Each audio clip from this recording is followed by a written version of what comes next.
இது இது ஒரு தன்னம்பிக்கை கதை. இது ஒரு கதையா இருக்கலாம். ஆனா, இது மாரி பல பேர் நம்ம வாழ்க்கையில நம்ம இருக்கிறோம். இது நம்மளும் இப்படி கொஞ்சம் முயற்சி பண்ணியிருக்கலாமோ? நம்ம எல்லா விஷயத்துலயும் பின்வாங்கிட்டோமோ? இன்னும் கொஞ்சம் இத நம்ப ஒரு ஸ்டெப் எடுத்திருந்தோம்னா, நம்ம வாழ்க்கையில நல்லது நடந்திருக்குமோ? அப்படின்னு நம்மள சிந்திக்க வைக்குது இந்த கதை. இத கேட்டு பாருங்க. ஒரு நாட்டுல ஒரு அரசன் போட்டி ஒண்ணு அறிவிச்சிருக்கான். அது என்ன போட்டின்னா, கோட்டை கதவை கைகளால் திறந்து தள்ள வேண்டும். அவனே திறக்கணும், அத அவனே தள்ளணும்.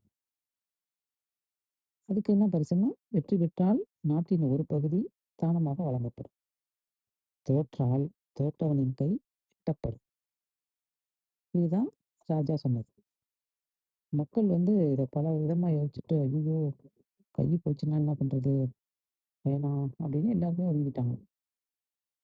யாருமே போட்டியில கலந்துக்கல. ஒரே ஒரு இளைஞன் மட்டும் போட்டியில கலந்துக்கிறதுக்கு வந்திருக்கான். எல்லாரும் அவன சுத்தி உள்ளவங்க தான் நம்மள தான் சுத்தி உள்ளவங்க எல்லாம் கெடுப்பாங்களே! நம்ம கொஞ்சம் முயற்சி பண்ணா கூட விட மாட்டாங்களே! நம்பளா அதுக்கு தான் ஒரு முடிவு எடுக்கணுங்கிறது. அந்த பையன்ட்ட எல்லாரும் சொல்லியிருக்காங்க, "ஐயோ! நீ போட்டியில தோத்துட்டீன்னா, உன் கையெல்லாம் போயிடும். உன் கைய வெட்டிடுவாங்க. உன்னோட எதிர்காலமே பாழாயிடும்." அப்படின்னு சொல்லி பயமுறுத்திருக்காங்க. பல பேர் இந்த இதுக்கு பயந்துகிட்டு தான் ஒதுங்கிக்குவாங்க. ஆனா இந்த பையன் அப்படி அவங்க சொன்னத கேட்கல. "ஐயா, நான் வெற்றி பெற்றேன்னா, நானும் ஒரு அரசன் ஆயிடுவேன். தோற்றா என்ன ஆகும்? கை தானே போகும். உயிர் இருக்குல்ல. உயிர வச்சு நான் இருந்துக்குவேன். போனா கை போனா போட்டுங்க. துணிஞ்சு பார்க்குறேன்னு" சொல்லிட்டு போட்ட கதவ இளைஞன் தண்ணீல தள்ளியிருக்கான்.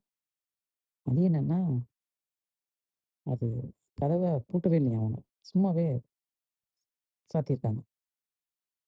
ஏன்னா, தாழ்பாலே போடல அதுல. திறந்து தான் இருந்திருக்கு. அதனால அவன் ஈஸியா தள்ளிட்டு தொறந்துட்டான்.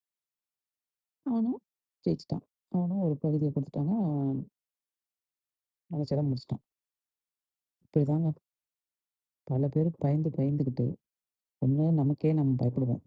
இல்லன்னா நமக்கு கொஞ்சம் நஞ்சம் இருக்கிற பயத்தையும் அடுத்தவங்கள்ட்ட ஏதாவது சொன்னோம்னா, அவங்க நம்மள பயமுறுத்தியே நம்மள பின்வாங்க வச்சுருவாங்க. ஒரு விஷயத்துல அடி எடுத்து வைக்கணும்னா. என்னைக்குமே இப்ப நம்மள சுத்தி உள்ளவங்க தான் நம்மள ரொம்ப கெடுப்பாங்க. என்னைக்கும் ஒரு விஷயத்த முயற்சி பண்ணணும். இந்த முயல் ஆமை கதையில முயலோடைய தோல்விக்கு அதனோட முயலாமை தான் காரணம்பாங்க. அதுபோல தான் நம்ம வாழ்க்கையிலயும் வந்து இனிமேலாவது நம்மளா ஒரு முடிவெடுக்க கத்துக்கணும்.